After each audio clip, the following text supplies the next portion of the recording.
কয়েকটি বিষয়ের উপরে আলোচনা হয়েছে, আমরা আলোচনা করেছি। প্রথম হচ্ছে সংস্কারের বিষয়। আমরা বলেছি জুলাইয়ের ভিতরে এই সংস্কার সম্পন্ন করতে হবে। অনেক বিষয় ঐক্যমত্য হয়েছে, কিছু বিষয়ে সামান্য সামান্য দ্বিমত আছে বিভিন্ন দলের মাঝে। আগামীকাল থেকে সকল দলকে একসাথ করে একটা সমন্বয় মিটিং হবে, সেখানে এ ব্যাপারে ঐক্যমত্য পৌঁছার চেষ্টা করা হবে। আর যে সমস্ত বিষয়ে মৌলিক কিন্তু ঐক্যমত্য হচ্ছে না, সেগুলোর ব্যাপারেও আমরা বারবার আলোচনা এসে কাছাকাছি জায়গায় আমরা পৌঁছতে পারবো ইনশাল্লাহ। একেবারে ঐক্যমত্য হচ্ছে না এসব বিষয়ে কি করা যাবে সে বিষয়ে আমরা একটা আলোচনা করব। এবং জুলাইয়ের ভিতরে রিফর্মস শেষ হবে, তারপরে একটা জুলাই সনদ হবে, যেখানে আমরা সমস্ত পলিটিক্যাল পার্টি নীতিগতভাবে একমত হয়েছি যে সেই চার্টারে আমরা সাইন করব। এরপরে আলোচনা হয়েছে নির্বাচনের তারিখের ব্যাপারে। আমরা দুটো কথা বলেছি। প্রথম হচ্ছে আমরা সকল দল,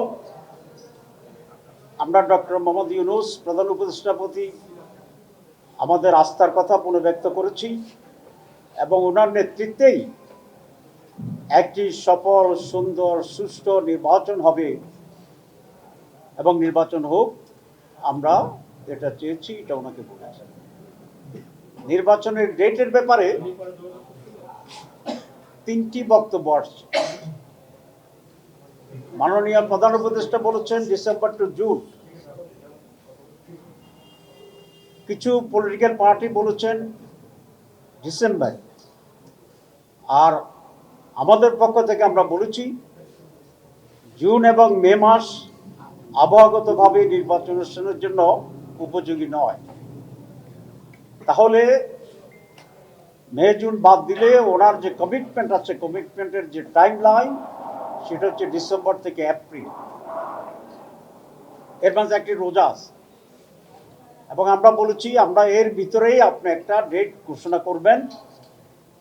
আমরা এই ব্যাপারে খুব রিজিড হতে চাই না, আমরা ফ্লেক্সিবল, এবং আপনাকে কোনো ডেট আমরা নির্দেশও দিতে চাই না, ডিক্টেটও করতে চাই না। আপনি আমাদের সেন্টিমেন্ট অবশ্যই আজকে প্রকাশ পেয়েছে, আপনি বুঝেছেন।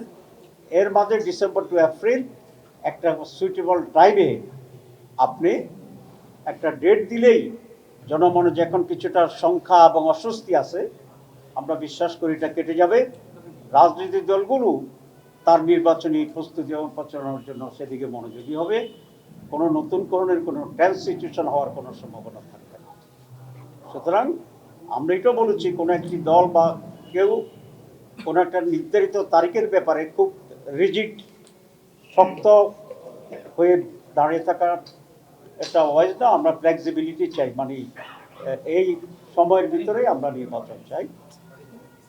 এরপরে যে কথাটি আমরা বলেছি সেটা হচ্ছে নির্বাচনের ব্যাপারে, কারণ সব কিছুর বলিত হচ্ছে একটা সুষ্ঠু, অবাধ এবং স্বচ্ছ নির্বাচন।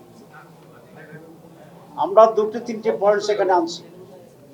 এক হচ্ছে নীতিগতভাবে আমরা সকলে একমত, ইনক্লুডিং দি গভর্নমেন্ট এবং ইলেকশন কমিশন, যে বাংলাদেশের বাইরে 11 মিলিয়ন মানে 1,10,00,000 প্রবাসী আছে, যারা রিমিটেন্স দিয়ে এদেশের অর্থনীতিকে টিকিয়ে রেখেছেন। সুতরাং তাদেরকে ভোটে অংশগ্রহণ করার সুযোগ দিতে হবে এবং নীতিগত ইলেকশন কমিশন এটা রাজি হয়েছে। এটা জামাত ইসলামের অন্যতম একটা প্রধান দাবি। কিন্তু সারা পৃথিবী ছড়িয়ে থাকা মানুষগুলো কিভাবে ভোট দেবে, কোন কোন দেশে কতগুলো বুথ হবে, তারপরে সেখানকার গভর্নমেন্টের সাথে আন্ডারস্ট্যান্ডিং হবে, কারণ রেসপেক্টিভ গভর্নমেন্টের তো কপারেশন লাগবে। এই ব্যাপারে যে একটা কর্মযোগ্য শুরু হয়ে যাওয়া উচিত ইলেকশন কমিশনের তৎপরতায়, আমরা সেটা তেমন লক্ষ্য করছি না। আমরা বলছি তারা একটু স্লো, এই বিষয়ে সরকারের জন্য যথাযথ মনোযোগ দেয়।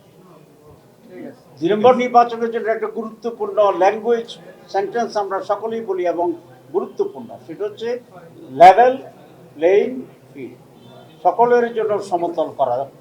অতীতে 3টা নির্বাচন তো হয়েছে, কিন্তু সমতল ছিল না, স্বচ্ছ ছিল না।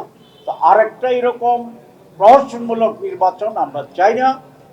এবং নির্বাচনকে গ্রহণযোগ্য স্বচ্ছ করার জন্য যারা সংশ্লিষ্ট আছে নির্বাচনের সাথে, যেমন প্রশাসনিক লোকেরা আছে সেক্রেটারিয়েটে, ডিসি এসপি সাহেবেরা আছেন, টিওনো ওসি আছেন, পোলিং প্রিসাইডিং অফিসার আছে, ইলেকশন চিফ ইলেকশন কমিশনের অফিস আছে, ল এনফোর্সিং অথরিটিজ আছে, সমস্ত জায়গায় যেন একটি স্বচ্ছতা নিয়ে আসে, আগে থেকে কাজ করে দ্রুতভাবে একটা লেভেল প্লেইং ফিল্ড যেন তৈরি হয় এবং সেরকম একটা উৎসব মুখর পার্টিসিপেটরি একটি নির্বাচন আমরা চাই। তার জন্য সরকারকে এই দুটি জায়গায় গুরুত্ব দিতে হবে। একটা হচ্ছে বিদেশি প্রবাসীদের ভোটের ব্যাপারে অ্যারেঞ্জমেন্ট, আর একটা হচ্ছে লেভেল প্লেইং ফিল্ড, সকলের জন্য সম অধিকারের যে জায়গাটি, এবং এটা নির্বাচনের অনেক আগেই করতে হবে যাতে নির্বাচনের ব্যাপারে কনফিডেন্স ফিরে আসে এবং তার ভিতরে আইনশৃঙ্খলা পরিস্থিতি আছে, সেটা আমি বলেছি যে স্টেক হোল্ডার যারা আছে এই সব বিষয়ে যেন একটা উন্নত এবং বিশ্বস্ত আস্থার যে বিষয়টি আছে সেই বিষয়টি যেন পূর্বান্নে প্রতিষ্ঠিত করতে পারে, তাহলে মানুষের ভিতরে ডেট নিয়ে সংখ্যা কেটে যাবে এবং নির্বাচন যে সুষ্ঠু হবে, নির্ভয়ে সকলে আনন্দের সাথে নির্বাচন গ্রহণ করতে পারবে। এর আগে আপনাদের দল থেকে ফেব্রুয়ারিতে বলা হয়েছে জি, আমরা বলেছি যে প্রধান উপদেষ্টা তার সার্বিক প্রস্তুতি যে প্রিকন্ডিশন আমরা দিয়েছি, সংস্কার, লেভেল প্লেইং ফিল্ড, প্রবাসীদের ভোটের যে অ্যারেঞ্জমেন্ট, এই সব কিছুকে সুচারুভাবে সম্পন্ন করে ওনারা ডিসেম্বর থেকে এপ্রিলের ভিতরে যে কোনো সময় উনি নির্বাচন দেন, আমরা সেটা ব্যাপারে একমত আছি। আমরা অন্য দলের প্রতি অনুরোধ করেছি কেউ যেন কোনো একটা পার্টিকুলার দিন ক্ষণ নিয়ে খুব শক্ত না থাকে, রিজিড না থাকে, শব্দটি